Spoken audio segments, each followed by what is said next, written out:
Hello, welcome to Rise Within Kids. Have you ever felt like yelling is the only way to be heard? You're not alone.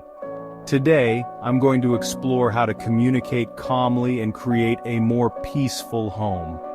According to parenting experts and child psychologists, yelling isn't just ineffective, it can harm your connection with your child.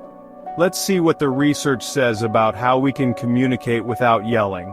Imagine this. When a parent yells, a child's brain enters a state of high alert. This triggers the fight or flight response, making it harder for the child to process what's being said. Instead of understanding the message, the child focuses on the emotional intensity of the situation. Dr. Laura Markham, author of Peaceful Parent, Happy Kids, explains that yelling can create a cycle of fear and resentment. It undermines the trust and safety that children need to feel secure. Over time, this can lead to behavioral issues and emotional distancing. In contrast, calm communication fosters a sense of security and mutual respect. When parents speak calmly, it helps children to stay regulated and open to listening. Maintaining a peaceful tone can transform the dynamic of your interactions, paving the way for more effective communication. In the next scene, we'll explore practical strategies to help you stop yelling and start connecting with your children. Stay tuned. In the heat of the moment, it's easy to forget that calmness is a skill that can be practiced. Dr. Laura Markham, author of Peaceful Parent, Happy Kids, suggests taking a deep breath before responding to your child. This simple act helps you regulate your nervous system and sets a calm example for your child. But what if you need more than just a deep breath? Here are a few practical techniques. First, try a grounding exercise. When you feel the urge to yell, pause and focus on your senses. What can you see, hear, touch, and smell? This helps anchor you in the present moment and reduces emotional overwhelm. Second, use a mantra. Repeating a calming phrase like, "This too shall pass," can help you maintain perspective and control. Third, take a time out. Just as children sometimes need a break, so do parents. Step away for a moment to collect your thoughts and emotions. Lastly, practice mindfulness. Regular mindfulness exercises can help you become more aware of your emotional triggers and improve your ability to stay calm. Remember, the goal is not perfection but progress. Each step you take towards calmer communication is a step towards a stronger, more connected relationship with your child. In the next scene, we'll dive into more parenting tips that focus on building a peaceful and respectful home environment. Stay tuned! In The Whole Brain Child, Dr. Dan Siegel and Dr. Tina Bryson explain that naming the emotion helps the child feel understood, which lowers emotional intensity. But why does this work? When a child is overwhelmed by emotions, their brain is in a state of chaos. By naming the emotion, you help them shift from the reactive part of the brain to the thinking part. This simple act of labeling what they're feeling can significantly reduce their distress. Think of it as a way to bridge the gap between their emotional storm and a calm harbor. When children understand that their feelings are recognized and validated, they feel safer and more secure. This in turn makes them more open to listening and cooperating. It's essential to remember that emotional regulation starts with us, the parents.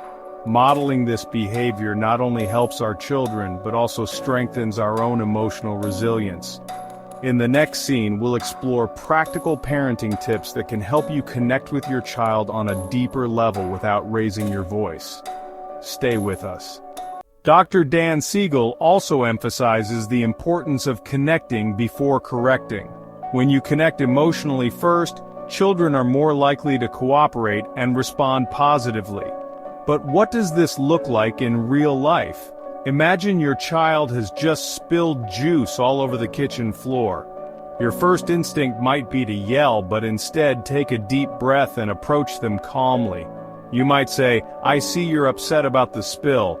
"It's okay, accidents happen. Let's clean it up together." By acknowledging their feelings and offering support, you create a moment of connection rather than conflict. Another scenario could be your child refusing to do their homework. Instead of raising your voice, try to understand their point of view.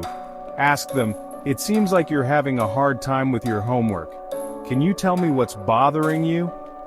This opens a dialogue and shows that you're there to help, not just to enforce rules.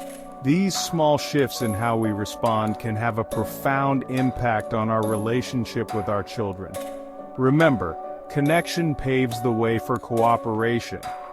In the next scene, we'll dive into more parenting tips that can help you create a peaceful and loving home environment. Stay tuned! In How to Talk So Kids Will Listen and Listen. So Kids Will Talk by Adele Faber using positive language is shown to be more effective. How you say things matters as much as what you say. Imagine this scenario.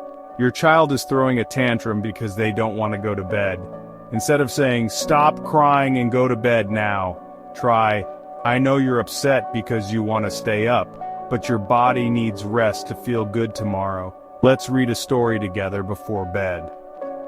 Positive language doesn't just mean avoiding negative words, it means framing your communication in a way that fosters understanding and cooperation. For example, instead of saying, "Don't make a mess," try, "Let's keep our toys organized so we can find them easily next time." This subtle shift can make a big difference in how your child responds. By using positive language, you create a more supportive and encouraging environment. This approach helps children feel respected and understood, making them more likely to listen and cooperate. In the next scene, we'll share more actionable parenting tips that can help you stop yelling and start connecting with your child. Stay tuned! Before we dive into actionable parenting tips, let's take a moment to understand the importance of building emotional intelligence in children.